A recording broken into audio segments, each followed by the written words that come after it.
Welcome back to another episode of the Flying G Huddle, your inside look into Gladwin football. I'm Casey Campbell. I am your host. Please join each and every week by Mark Jars for the head coach of Gladwin. How are you? Good. Nice fall day. Absolutely. Yeah, absolutely. No, it's like 80 degrees out. Seriously. I know the weather's Um, been crazy. it has been. It's like July just decided to move into October. So that's That's weird. okay. I'm not much of a cold weather guy, but I think it's going to start to change here over the next week. So Absolutely. Yeah. Yeah, it's going to because yeah, football weather will come at some point. But yeah.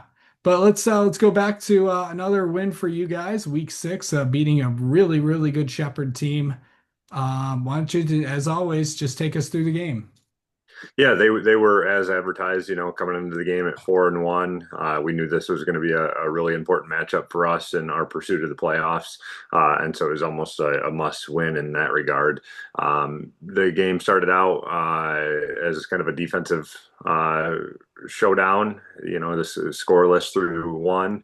In the second quarter, we got on the board first with a 19-yard Preston Willert reception from Colton Finnegar, which I believe was on fourth down actually. And so Colton just had really good patience, and Preston did a nice job of settling down, and they found, Colton found him, and then it was off to the races for Willert, and that put us up 6-0. We missed the extra point on that.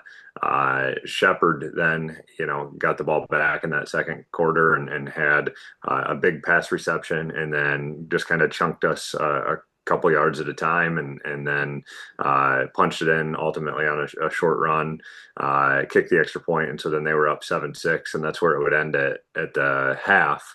Coming out in the second half, Shepard started with the ball, and we were able to shut them down again. And then on our next, drive, we ended up having to punt. There was no scoring in the third quarter either, and so we ended up scoring first in the fourth with a 5-yard Preston Willert run. That drive was just really, Willert after Willert run after Willert run, and he had a heck of a night and ended up punching that one in. We went for two and didn't convert on that, so it made it 12-7 us. And then Shepard, came back just a couple plays later and with a 53-yard pass for a touchdown and kicked their extra point to take a 14-12 lead. So after no scoring really to speak of, in the first and third quarters, we did our fair share of scoring in the second and fourth. We followed that up with a 43-yard Colton Finnegar touchdown pass to Bronson Bigham, and we're unsuccessful on the 2-point conversion there. So then the score was 18-14, and then we were able to shut Shepard down deep in their own end. They punted it out to us. We had a penalty that put us into third and long. I think it ended up being like second and really long, but we got it to third and 12. And then we ran like an outside run play with Willert, and he went 55 yards for the touchdown to kind of seal the deal and put us up two scores. Madison Lockwood connected on the extra point there to make that 25-14, and that's where the final score ended. And so it was a really good win for us. Gritty performance by our guys, going in down at half and just kind of getting back to the basics in that second half and finding the will to win.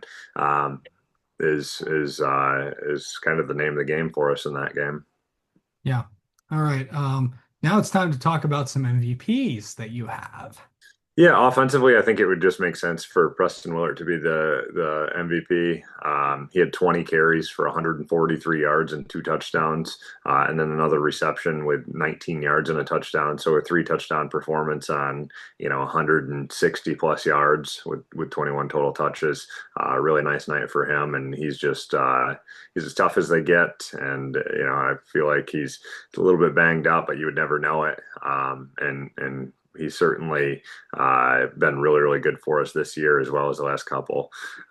Defensively, this week our MVP is Max Bars. He had 9 total tackles and a sack. He plays on our defensive line. Another really good defensive performance by our guys this week, and Coach Emiot does a great job putting that game plan together.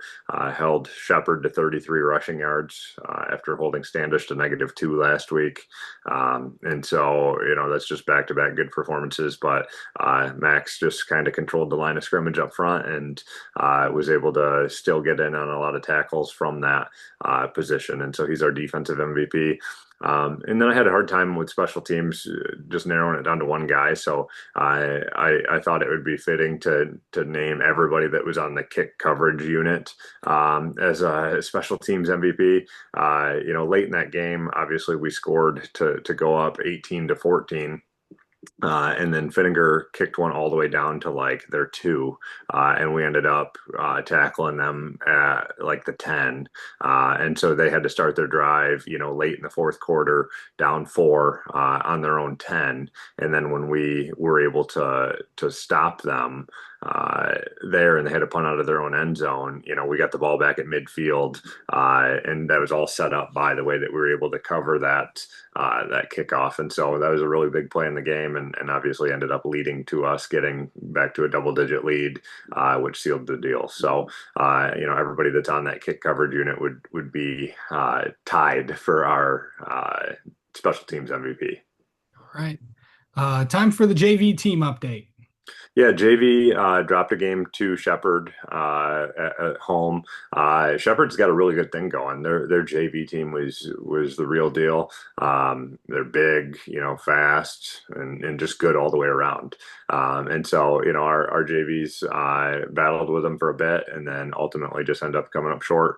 But again, they're continuing to learn and grow and work on our stuff, and we have no doubt that the guys that are playing on that team will contribute to the varsity team in the years to come, and they'll do their fair share of winning when we get to that level. So overall, they dropped to 1-5, I believe, and they're still working. The team morale doesn't seem to be low or anything like that. I think they just kind of understand what the program goals are and how everything's designed to be, and they're just head down and working, and so that's a good thing.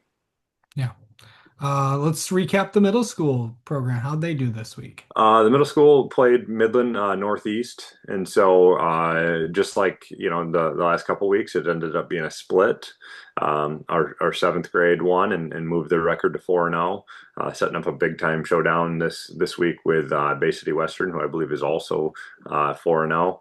And then our eighth grade dropped the game as well, a doubleheader to Northeast, and so that dropped them to 1-3. And so they're doing good and competing well against some of these bigger schools, and I think that's going to pay dividends when they get into high school, having played against bigger sized opponents. That some of these schools they show up and they got 40, 50 kids on the sideline, and we're sitting there with our 18 to 20, and so it just shows a lot of fight out of our kids and willingness to go into battle, and it doesn't matter what the situation is, and there's a lot of good things happening at that level. So we're excited for that, and they just got a couple weeks left and they wrap up their season.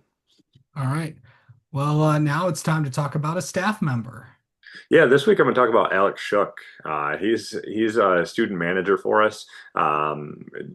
Primarily does all of our water boy things. Fills all the stuff up and drags a big water dolly thing around out onto the field and is constantly getting yelled at, to get water out here and get water over there and then trying to fill it up. And it's just one of those jobs that is super valuable to have somebody that's willing to do it. I can't imagine it's a ton of fun doing, but he really seems to enjoy it, and he's done it. I think this is his 4th year now. I think he started, back as a freshman. I had him in a PE class, and he asked if he could get involved and potentially help with the water, and we said sure, come aboard. And he's done it every single year. Really good about reaching out to me and asking when the bus times are and all of that kind of stuff. So a great communicator and just a good asset to our program. takes it super serious. He'll be doing warm-ups and stuff like that before the game starts, and getting himself ready to perform at his best. And so we're thankful to have Alex aboard. And I'm hopeful that he'll want to come back and continue doing it even after he graduates this year, but we'll see. That's probably a tough sell, but I'm going to work on it. Yeah, for sure. Um, Now it's time to talk about this week's opponent, the final Jack Pine Conference Division One opponent of the season, of course, Midland Bullock Creek. Yeah, and this is our homecoming week too. So, there's a lot of cool things that go on with that. Now, having been in Gladwin for this is the seventh season, it's always cool to see former players come back and the community show out to catch a game. And Obviously, the Spirit Weeks and the parade and all of that stuff that can be a distraction at time, but is also really cool to see just kind of the community pride and school spirit and all of those things come into life a little bit during this week. And the opponent, yeah, Midland Bullet Creek.